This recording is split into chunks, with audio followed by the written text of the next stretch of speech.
February 18, 2019 at 1:30 p.m. A senior French officer faces punishment after publicly condemning the U.S.-led coalition's military tactics against Daesh in the east of Syria, accusing Washington of prolonging the conflict and disregarding a growing civilian death toll, the army said on Saturday. Colonel Francois-Regis Legrier, who has been in charge of directing French artillery supporting Kurdish-led groups in Syria since October, said the coalition's focus had been on limiting its own risks, and this had greatly increased the death toll among civilians, as well as raised the level of destruction. Yes.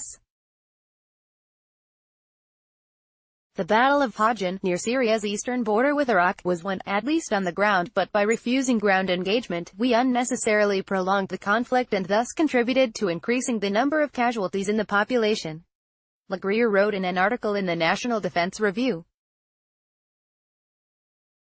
France is one of the main allies in the U.S.-led coalition fighting Daesh in Syria and Iraq, with its warplanes used to strike militant targets, its heavy artillery backing Kurdish-led fighters and its special forces leading the ground assault. We have massively destroyed the infrastructure and given the population a disgusting image of what may be a Western-style liberation, leaving behind the seeds of an imminent resurgence of a new adversary, he said, in rare public criticism by a serving officer. We have in no way won the war because we lack a realistic and lasting policy and an adequate strategy, Legrier said.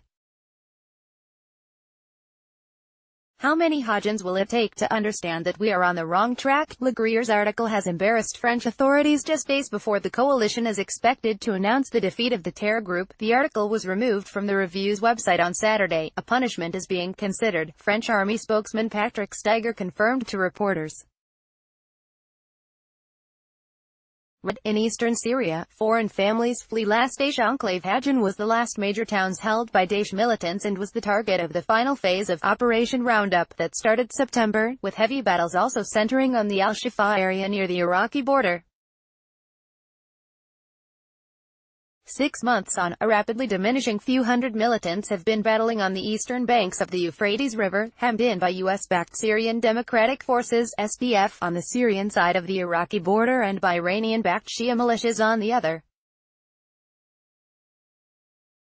Yet the battle has proved difficult, with Daesh militants fiercely resisting SDF attempts to capture their final stronghold, despite hundreds of Kurdish fighters, including heavy military equipment, sent as reinforcements over the course of the fighting.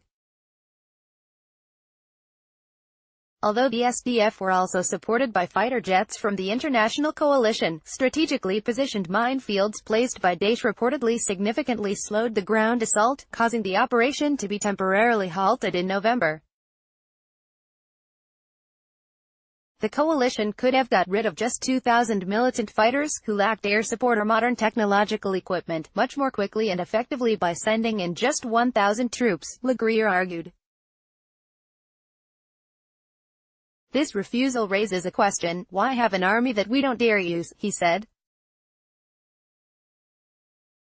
Human rights groups have repeatedly criticized the U.S.-led bombing campaign, which has resulted in the deaths of scores of civilians over the past 6 months. To date, some 700 civilians, over 250 of whom were children, have been killed, according to the Syrian Observatory for Human Rights. Thousands of civilians have fled the area, with the Al-Hul refugee camp in northeastern Syria currently hosting over 39,000 people, mainly women and children. In October, some 54 people, including 12 children, were killed in a single strike on a mosque in the town of Al-Suza, near the Iraqi border. The U.S. alleged that the mosque was being used as a base by Daesh operatives. Some 22 militants were also killed in the blast. Despite being hit during the weekly Friday congregational prayer, a popular time for civilians, the military claimed it targeted the mosque when only fighters were present. Read, UK reluctant to allow Daesh teen home from Syria.